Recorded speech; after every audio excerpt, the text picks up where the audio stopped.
નમસ્કાર, સીએનબીસી બજારની ખાસ રજૂઆત કોમોડિટી રિપોર્ટમાં આપનું સ્વાગત છે. હું છું ઝરણાર કંદી. તો વિશ્વભરમાં મોંઘવારીએ માથું ઉચક્યું છે. યુએસમાં મોંઘવારી દર 40 વર્ષની ઊંચાઈની નજીક છે અને હવે ભારતમાં પણ મોંઘવારી વધી રહી છે.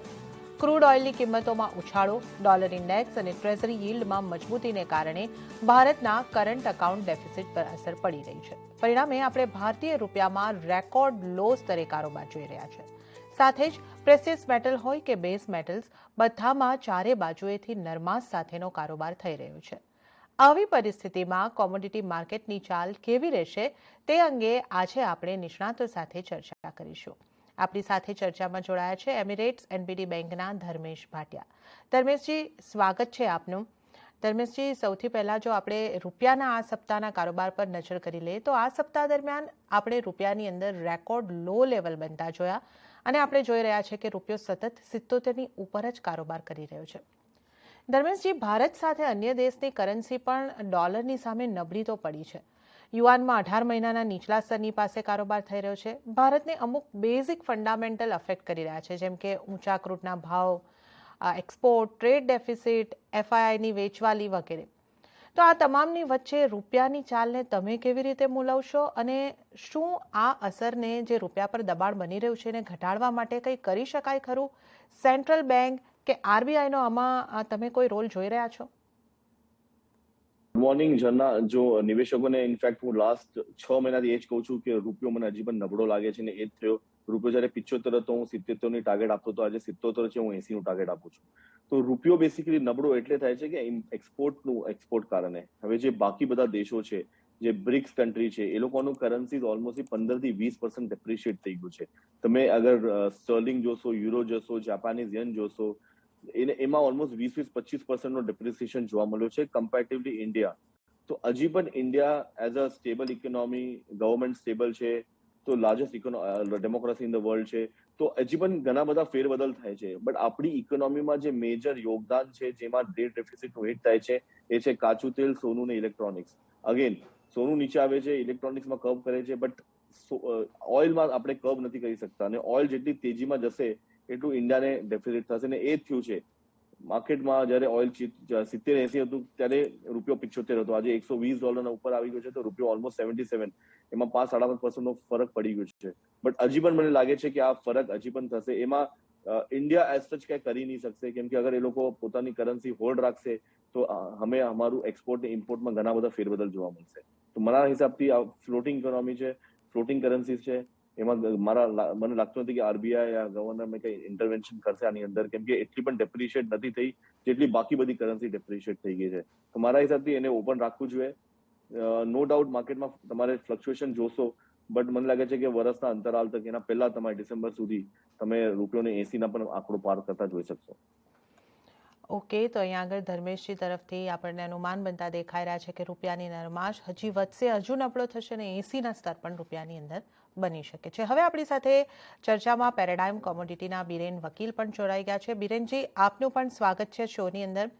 બિરેનજી, જે રીતે આપણે વાત કરી રહ્યા હતા, ડોલર સામે અન્ય દેશોની કરન્સીમાં પણ નરમાશ બની રહી છે, તો કયા કારણો તમે જોઈ રહ્યા છો કે ડોલર મજબૂત થતો જાય છે અને અન્ય દેશની કરન્સી ઇન્ક્લુડિંગ ભારત અહીંયા આગળથી નબળી થતી જાય છે?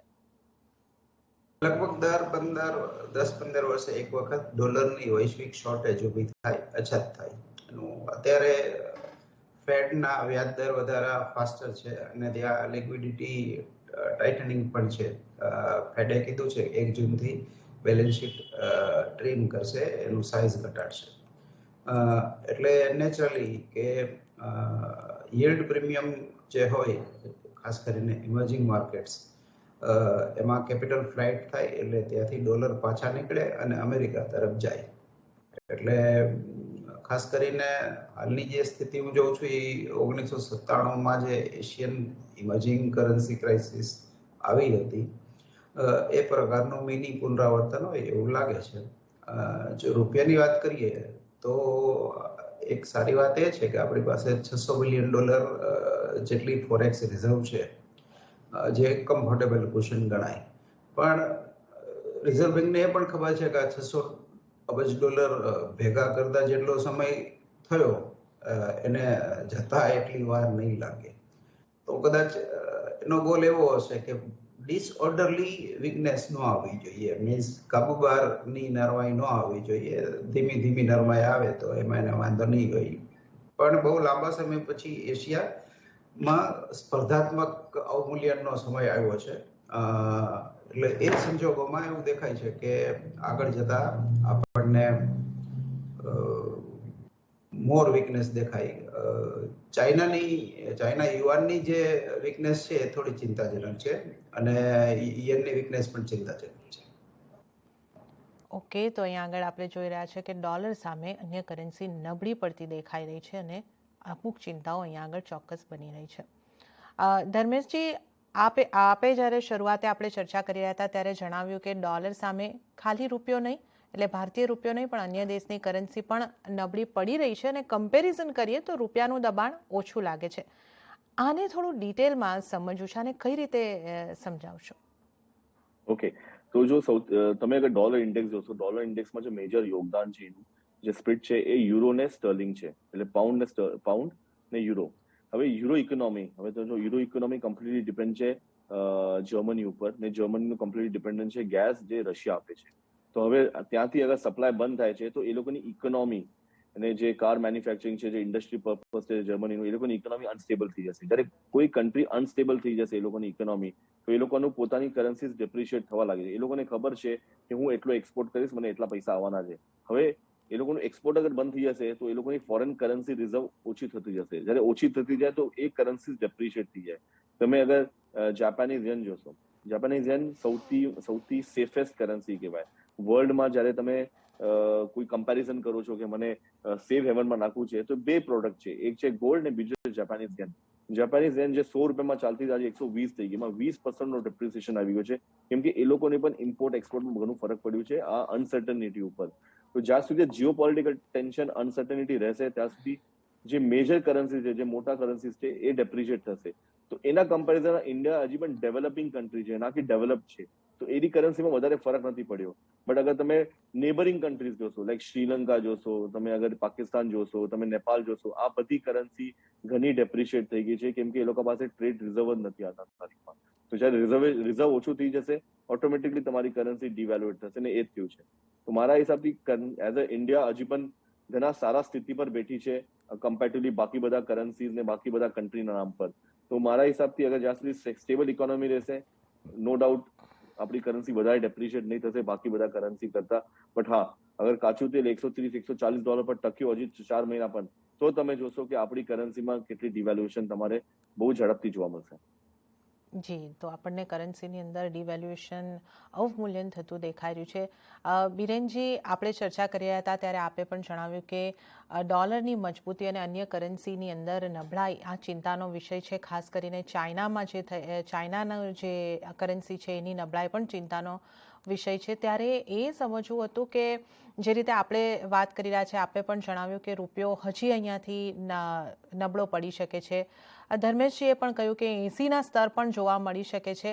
તો આની ઓવરઓલ ઇમ્પેક્ટ આપણા સમગ્ર દેશ અને સામાન્ય માણસો ઉપર કઈ રીતની પડી શકે? હાલના સમયમાં એવો બ્રોડર આઉટલુક, એટલે એક આપણો માનવગત સ્વભાવ છે કે આપણને ભવિષ્ય જાણી લેવાની ઉત્કંઠા થાય, આ સ્વાભાવિક છે. પણ લગભગ પાછલા 3 વર્ષની ઘટનાઓ જોઈએ તો એવું છે કે ફ્યુચર અનપ્રિડિક્ટેબલ જ હોય. ભવિષ્ય આપણે નથી જાણી શકતા. આમાં એક પણ માણસે યુક્રેન વોર ફોરકાસ્ટ નહોતી કરી, એક પણ માણસે કોરોના ફોરકાસ્ટ નથી કર્યો, એક પણ માણસે ચાઇનામાં હમણાં લોકડાઉન આવ્યું એ ફોરકાસ્ટ નથી કર્યું. મીન્સ ફોરકાસ્ટિંગે એનું રિલેવન્સ, એનું વજૂદ ગુમાવી દીધું છે. આ વાસ્તવ આપણે ગમે કે ન ગમે સ્વીકારી લેવું પડે. બીજું કે માત્ર ને માત્ર ફંડામેન્ટલ્સ છે એ ટૂંકા ગાળા માટે ઇરરિલેવન્ટ થઈ જાય, પણ અલ્ટિમેટલી મેરિટ પોતાનું કામ કરતું હોય છે. તો અત્યારે બધી એસેટ્સ છે એ પોતપોતાના રિસ્ક રિવર્સલ દેખાડી રહી છે. તમે જો ક્રિપ્ટોમાં ગઈકાલે એક જ દિવસમાં 200 બિલિયન જેટલું મૂડી ધોવાણ થયું. આ નાની સૂની વાત નથી. 200 બિલિયન એટલે અતિશય મોટી વાત છે. અને મોટા ભાગની સ્ટેબલ કોઈન કે જેની વિશે એવું કહેવાય કે એકદમ સ્ટેબલ એસેટ છે, એમાં જ આ મેક્સિમમ ધોવાણ જોવા મળ્યું. આમ ઓવરઓલ હું તમને કહું તો એવું કહી શકાય કે ઇમર્જિંગ માર્કેટ, ખાસ કરીને સ્ટોક અને કરન્સી, એમાં બધા જ આવી ગયા. ઇમર્જિંગ યુરોપ પણ આવી ગયું, લેટિન અમેરિકા પણ આવી ગયું, ઇમર્જિંગ એશિયા પણ આવી ગયું, ચાઇના પણ આવી ગયું. આ બધા નોંધપાત્ર કરન્સી ડેપ્રિસિએશન જોશે. હાલની જે સ્થિતિ છે એનાથી પણ હજી બીજા 10-15% ભાવો તૂટશે.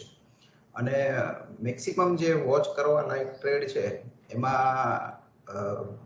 એક તો યુરો ડોલર પેરિટી ટ્રેડ, જે 1:1 ની પેરિટીની વાત થાય છે.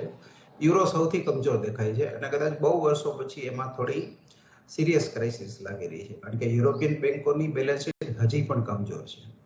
અને ડોલરમાં હાલમાં આપણે જે તેજી જોઈ રહ્યા છીએ એ થોડી લાંબી અને મજબૂત લાગે છે. ડોલર ઇન્ડેક્સના સંદર્ભમાં હું 110 સુધીના ભાવ જોઉં છું આવતા 7-8 મહિનામાં. અને એની પેરિટી એ યુરો 1 થાય, પાઉન્ડ કદાચ 1.10-12 જેવો થઈ જાય, જે 2008ની લો, કોવિડની લો સુધી પહોંચે. ઇવન સ્વિસ ફ્રાંક પણ કાલે ડોલર પેરિટીને હિટ થઈ ગયો હતો,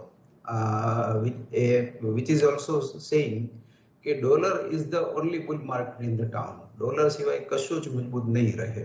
આ કમસે કમ આ 6-8 મહિનાની ફિનોમિના આ છે. ઓકે, તો આ 6-8 મહિના માટેની અહીંયાથી આપણને સમજ મળતી દેખાઈ રહી છે. અને આ તમામ જે અનિશ્ચિતતાઓ છે, જે રીતે આપણે વાત કરી, કોરોના હોય કે પછી જે રીતે રશિયા યુક્રેનનું યુદ્ધ છે, એની આ તમામ અસર આપણે અહીંયા આગળ કરન્સીની ઉપર કે અન્ય પરિસ્થિતિઓ ઉપર, કારોબાર ઉપર જોઈ રહ્યા છે. તો હવે આપણે રૂપિયાની ચર્ચા તો કરી લીધી છે અને હવે આપણે જો ક્રૂડના કારોબાર પર આ સપ્તાહમાં કેવો રહ્યો એના ઉપર નજર કરીએ તો ક્રૂડ માટે પણ આ ખૂબ જ વોલેટાઇલ સપ્તાહ રહ્યું. આપણે રાતોરાત પણ મોટા ઘટાડા અને વધારા બંને આવતા જોયા છે. આપણે એ 11 મેના દિવસે તો એવો જોયો કે 5% જેટલો આપણે ઉછાળો તે દિવસે આવતા જોયો હતો. બ્રેન્ટની કિંમતોની વાત કરીએ તો ધર્મેશજી, આટલી બધી વોલેટાલિટી આ એક રીતે જોઈએ તો આપણે સતત જોઈ રહ્યા છે ક્રૂડની અંદર, જ્યારથી આ ગ્લોબલ અનિશ્ચિતતાઓ, રશિયા યુક્રેનની અનિશ્ચિતતાઓ શરૂ થઈ છે, યુદ્ધ શરૂ થયું છે, પણ આટલી મોટી વોલેટાલિટી આપણે આ સપ્તાહની અંદર જોઈ છે. તો આને તમે કઈ રીતે મૂલવી રહ્યા છો? ક્રૂડ ઓઇલ એટલે કાચા તેલની વાત કરો તો કાચા તેલ વર્લ્ડનું એક, લાઈક તમે એને બ્લેક ગોલ્ડ પણ કહી શકો છો, એક ટાઈપનું એક ઇન્વેસ્ટમેન્ટ પણ છે જે કન્ટ્રી એના ઉપર રન કરે છે. તો આજના તારીખમાં કમ્પ્લીટલી જે વોલેટિલિટી છે એ અનસર્ટનિટી ઉપર છે, ના કે ડિમાન્ડ ઉપર છે. સપ્લાય ફ્લક્ચ્યુએટ થાય છે, એ કારણે તમે જોશો કે માર્કેટમાં એટલી ફ્લક્ચ્યુએશન્સ આવે છે. એ ફ્લક્ચ્યુએશન્સ, અનસર્ટનિટી એ સૌથી બેસ્ટ સાધન છે પૈસા કમાવા માટે, સ્પેક્યુલેટર્સ માટે. અને સ્પેક્યુલેટર્સ આમાં હું રેકમેન્ડ કરીશ કે તમે ટ્રેડ કરો, ના કે ફંડામેન્ટલિસ્ટ જેને લોંગ ટર્મ નિવેશ કરીને બેસવું છે, એ લોકો માટે આ પ્રોડક્ટ હમણાં સારું નથી. સ્પેક્યુલેટર્સ આમાં હાવી થઈ જાય. હું રેકમેન્ડ કરીશ કે બાય ઓન ડિપ્સની સ્ટ્રેટેજી રાખે આમાં, કેમ કે હજી પણ અનસર્ટનિટી હજી ઓછી નથી થઈ. માર્કેટમાં કઈનો કોઈ જુગલબંધી ચાલે છે રશિયાના યુક્રેનની કારણે, યુએસ ઇન્ટરવેન કરે છે, બાકી બધા G7 કન્ટ્રીઝ ઇન્ટરવેન્શન કરે છે, પાબંદી લાવે છે રશિયા ઉપર. જેટલું તમે રશિયા પર પાબંદી લાવશો એટલા વર્લ્ડ ઇકોનોમી પર તમે જોશો કે ઘણા બધા ફેરબદલ થશે, સ્પેશિયલી એગ્રી માર્કેટ ને ઓઇલ ને ગેસ માર્કેટ ઉપર. ને તમે એ જ જોશો, એનું અસર તમે યુરોપિયન માર્કેટ જોશો. યુરોપે કહી દીધું કે અમે તેલ બાકી બધા દેશોથી લેશું, તો એ કારણે તમે જોશો કે માર્કેટમાં ફ્લક્ચ્યુએશન બહુ વધી ગયું છે. મારું રેકમેન્ડેશન રહેશે નિવેશકોને કે જ્યાં સુધી $7,500 ઉપર ટકે છે માર્કેટ, ને અરાઉન્ડ $100 ઉપર, $98-90 ઉપર ટકે છે માર્કેટ ફંડામેન્ટલી સ્ટ્રોંગ રહેશે. બાય ઓન ડિપ્સની સ્ટ્રેટેજી રાખો, but strict stop loss maintain રાખજો. ને અપસાઇડ જ્યારે તમે 2-3%, 4% પ્રોફિટ મળે છે, એમાં પ્રોફિટ બુક કરતા જશો, કેમ કે માર્કેટ બંને સાઈડ ફરે છે. ડોમેસ્ટિક માર્કેટમાં હું હજી પણ રેકમેન્ડ કરીશ $7,500 એક સાયકોલોજીકલ લેવલ છે. આંતરરાષ્ટ્રીય માર્કેટમાં $98-99 એક સાયકોલોજીકલ લેવલ છે.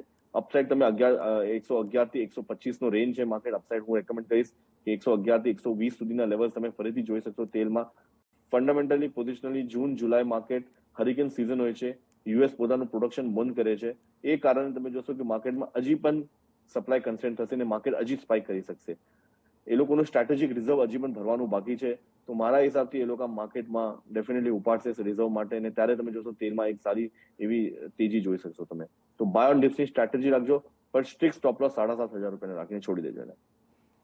ઓકે, તો $7,500 સ્ટ્રિક્ટ સ્ટોપ લોસ અને બાય ઓન ડિપ્સની સ્ટ્રેટેજીની સલાહ તમને અહીંયા આગળથી ધર્મેશજી તરફથી મળતી દેખાઈ રહી છે. બીરેનજી, ક્રૂડને તમે હવે કઈ રીતે જોવો છો? કઈ તરફના મૂવ્સ આવતા તમને દેખાઈ રહ્યા છે? કારણ કે એક તરફ ચાઇનાની અંદર લોકડાઉન છે, માંગને લઈને ચિંતા છે, અને બીજી તરફ સપ્લાયને લઈને પણ ચિંતા બનતી દેખાઈ રહી છે, જેમ કે યુરોપિયન યુનિયન તરફથી નવા પ્રતિબંધો પણ આવી શકે છે. તો ક્રૂડ ઉપર તમારો હવે અહીંયા આગળથી કઈ રીતનો મત બની રહ્યો છે? ક્રૂડની અંદર હવે આપણે કઈ તરફના મૂવ્સ જોઈ શકીશું? ક્રૂડ એક જ એવી પ્રોડક્ટ છે કે જેમાં આપણે -40 ના ભાવ પણ જોયા અને ઉપરમાં 150 સુધીના પણ જોયા. એટલે આમાં નથી પ્રાઇસની રીતે નથી બોટમ કે નથી ટોપ. એટલે either side infinite way technically જઈ શકે એવી જો કોઈ પ્રોડક્ટ હોય તો માત્ર બે છે, ગેસ અને ક્રૂડ. એટલે આમાં કોઈ ફોરકાસ્ટિંગ નથી દેખાતું અને હાલમાં આ માર્કેટ માત્ર ને માત્ર હેડલાઇન ડ્રિવન છે. અને બેટિંગ માર્કેટ પણ તમે કહી શકો કે એક હેડલાઇનમાં ઘડીકમાં એ 7,000 થઈ જાય, ઘડીકમાં 9,000 થઈ જાય. વોલેટિલિટી નોર્મલ વોલેટિલિટી નથી આની. અને જો ટ્રેડ કરવું હોય ને તો ઓપ્શન થ્રુ ટ્રેડ કરવું જોઈએ. ઓપ્શન થી રિસ્ક મિટિગેશન આમાં સારું થાય. બાકી સ્ટોપ લોસ વાળું જે ટ્રેડિંગ છે ને એમાં તો સ્ટોપ લોસ ટ્રિગર થતા રહે છે. ઓકે, તો ક્રૂડની અંદર આપણે ભારી વોલેટાલિટી અહીંયાથી જોઈ રહ્યા છે, અને જે રીતના સમાચારો આવતા જાય છે એની અસર આપણે અહીંયા આગળ જોઈએ છે. એટલે મોટી વોલેટિલિટી અહીંયા આગળ આપણે ક્રૂડની અંદર આવતી જોઈ રહ્યા છે. તો અહીંયા આગળ આપણે ચર્ચા કરી છે રૂપિયાની નરમાશની અને ક્રૂડની વોલેટિલિટીની, અને આ સાથે જ આ ખાસ રજૂઆતની અંદર સમય થઈ રહ્યો છે એક નાનકડો વિરામ લેવાનો. અહીં લઈશું નાનકડો વિરામ, અને ત્યારબાદ આપણે આ ચર્ચાને આગળ વધારીશું.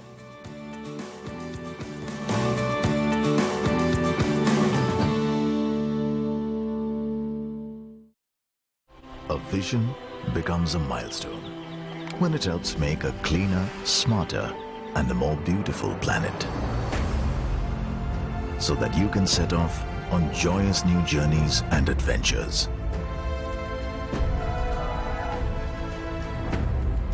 Building stronger bonds and bridging impossible distances, which take you from the ever new to the forever beautiful. Opening up vistas and windows to a vibrant new world. A vision becomes a milestone when it touches millions of lives. Aditya Birla Group. Big in your life. તમારી દુકાનમાં આટલા row materials છે, એની કિંમત ઘટવાની ચિંતા તો થતી હશે ને? હા, કોઈ બીજો રસ્તો પણ તો નથી. ઘટતી કિંમતના રિસ્કથી બચવા માટે પુટ ઓપ્શન્સ ખરીદીને હેજ કરી લો. પણ આ માલ આટલા દિવસોથી અહીંયા રાખ્યો છે. હેજ કરવાથી આની વધતી કિંમતનો લાભ નહીં ઉઠાવી શકું. પુટ ઓપ્શન્સ ખરીદવાથી ઘટતી કિંમતથી બચી શકો છો. સાથોસાથ તમારા માલની વધતી કિંમતનો લાભ પણ ઉઠાવી શકો છો. અરે વાહ, ચીટ પણ મારી અને પટ પણ મારી. अरे भाभी जी बड़े दिन बाद मुझे बेस्ट डायमंड ज्वेलरी दिखाओ। ये एक्सचेंज करा लूं? बेटा एक्सचेंज में ज्यादा नहीं, सिर्फ 5% कटेगा। वाह! पेश है 95% एक्सचेंज वैल्यू और 90% बायबैक भी। Kisna diamond jewellery. Venus Pipes and Tubes Limited. Initial public offering of 5,74,100 equity shares of face value of 10 rupees each through the book building process with a price band of 310 rupees to 326 rupees per equity share. Bid offer opens on May 11 and closes on May 13, 2022. For risk factors and more details, please refer to the RHP available on the websites of SEBI, the book running lead manager and the stock exchanges. Commodity રિપોર્ટમાં ફરી એક વખત આપનું સ્વાગત છે, અને હવે આપણે સોના અને ચાંદીના કારોબાર ઉપર ચર્ચા કરીશું. આ સપ્તાહમાં પ્રેશિયસ મેટલનો કારોબાર કઈ રીતે રહ્યો એ અંગે ચર્ચા કરીશું. આ ચર્ચામાં આપણી સાથે ધર્મેશ ભાટિયા અને બીરેન વકીલ જોડાયેલા છે. તો સોના ચાંદીમાં સતત ત્રીજા સપ્તાહે આપણે નરમાશ બનતા જોઈ છે. એપ્રિલ મહિનામાં સપ્ટેમ્બર 2021 બાદ સોનાનું સૌથી ખરાબ પ્રદર્શન આપણને જોવા મળ્યું. તો ચાંદીમાં પણ લગભગ 22 મહિનાના નીચલા સ્તર આપણને બનતા દેખાયા.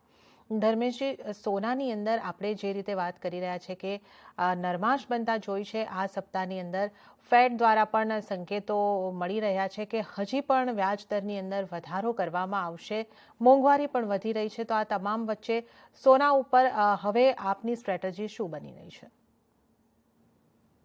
સોનાની વાત કરું તો અગેન સોનું હવે એવી ડિરેક્શનમાં આવી ગયું છે કે અનસર્ટનિટી સૌથી વધારે વધી ગઈ છે. અનસર્ટનિટી વધે તો સોનામાં ડિમાન્ડ વધવું જોઈએ, બટ તમે જોશો કે ડિમાન્ડ એટલી નથી વધતી, કેમ કે બે મેજર કારણો છે. સૌથી મેજર કારણ છે લિક્વિડિટી.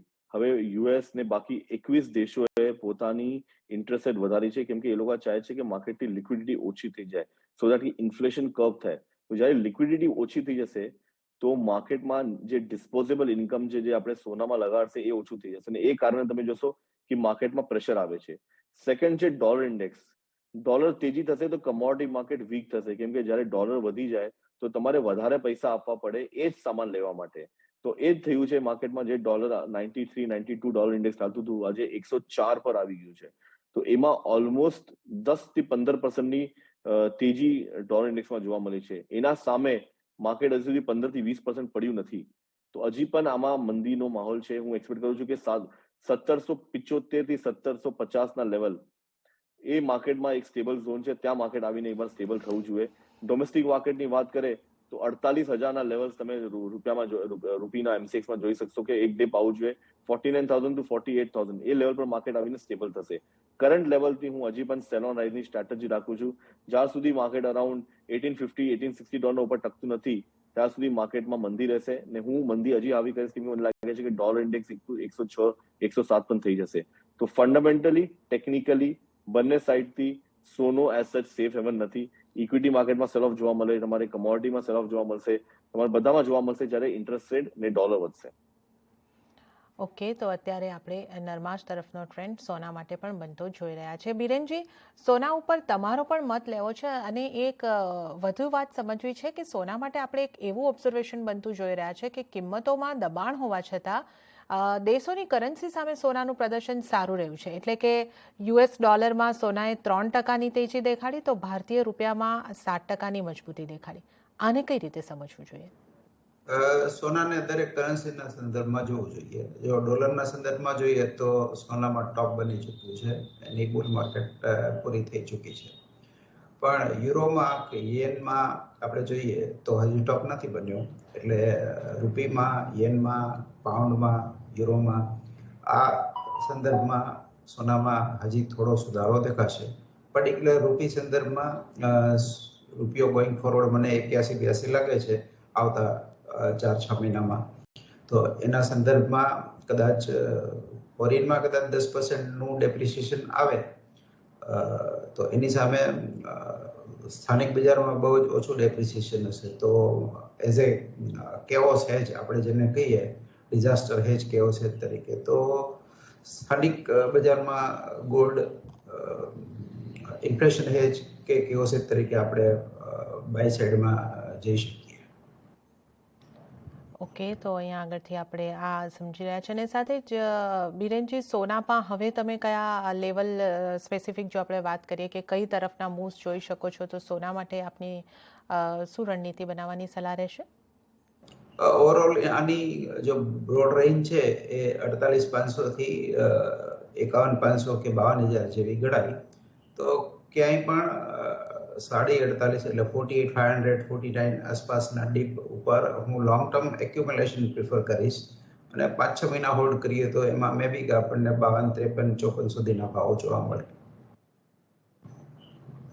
અહીંયા આગળ બનતી દેખાઈ રહી છે. તો હવે આપણે પ્રેશિયસ મેટલની વાત કરી લીધી છે. બેઝ મેટલ્સની જો વાત કરી લઈએ તો મેટલ્સ પર ચાઇનાના લોકડાઉનની ઘણી મોટી અસર રહી અને સાથે જ ડોલર ઇન્ડેક્સની મજબૂતી પણ મેટલ્સ માટે મહત્વનું પરિબળ. પરિણામે લગભગ તમામ મેટલ્સની અંદર આપણે દબાણ બનતું જોઈ શકીએ છીએ. ધર્મેશજી, મેટલ્સને તમે કઈ રીતે જોઈ રહ્યા છો? મેટલ્સ માટે આપનો ક્વિક વ્યૂ. મંદી, સ્ટ્રેટ મંદી છે. હજી મને મેટલમાં બહુ મંદી લાગે છે. ઇનફેક્ટ લાસ્ટ 4 મહિનાથી હું આ શો પર નિવેશકોને કહું છું કે આ લેવલ પર માર્કેટ ટકશે નહીં ને તમે આમાં સૌથી સારી ફોલ જોવા મળશે, કેમ કે ઓલમોસ્ટ લાઈફ ટાઈમ હાઈ યા 10 વર્ષના હાઈ પર કમોડિટી માર્કેટ ચાલે છે. સપ્લાય કન્સ્ટન્ટના કારણે ચાલે છે, અનસર્ટનિટી કારણે. હવે જ્યારે અનસર્ટનિટી સ્ટેબલ થઈ અને ડોલર વધવા ચાલુ થઈ ગયું તો તમે જોશો માર્કેટમાં ઓલમોસ્ટ 10 થી 15% ઘટાડો જોવા જોયો છે. સૌથી વધારે હું કોપર આપણે 820, 830માં આપણે લિટરલી કહી રહ્યા હતા ક્લાયન્ટોને કે આમાં મંદી કરો, સારા પૈસા મળશે. ને આજે જો ઓલમોસ્ટ 100 રૂપિયાનો ઘટાડો આવી ગયો છે. હું એક્સપેક્ટ કરું છું કે આ મંદી હજી એક્સપેક્ટેડ છે. ને 720 થી લઈને 700 ના લેવલ તમે કોપરમાં જોશો બહુ શોર્ટ લાંબા કાળે નહીં પણ શોર્ટ ટર્મ માટે. હું ઝિંકમાં પણ બહુ બેરિશ છું. ઝિંક બહુ વધી ગયું છે ને હું એક્સપેક્ટ કરું છું 275 થી 250 ના લેવલ તમારે 1 થી 2 મહિનાના અંતરાલમાં જોવા મળશે. આમાં ફંડામેન્ટલ ને ટેકનિકલી ને સ્પેક્યુલેટર્સ ત્રણેય હું એક્સપેક્ટ કરું છું કે મંદીનો માહોલ રાખજો, સારા પૈસા પ્રોફિટેબલ રાખશે. એક્સેપ્ટ નિકલ હું બાકી બધા કાઉન્ટરમાં મંદીમાં છું ને મને લાગે છે કે તમે એલ્યુમિનિયમમાં શોર્ટ કરી શકો છો, ઝિંકમાં શોર્ટ કરી શકો છો, તમે લેડમાં શોર્ટ કરી શકો છો ને કોપરમાં શોર્ટ કરી શકો છો. ઓકે, તો આ સલામતી દેખાઈ રહી છે. બિરેનજી, મેટલ ETFsમાંથી ઇન્સ્ટિટ્યુશનલ ઇન્વેસ્ટરો બહાર નીકળી રહ્યા છે, આના તમે કયા કારણો જોઈ રહ્યા છો? મેટલ્સમાં આવી મંદી ક્યાં સુધી જોવા મળશે?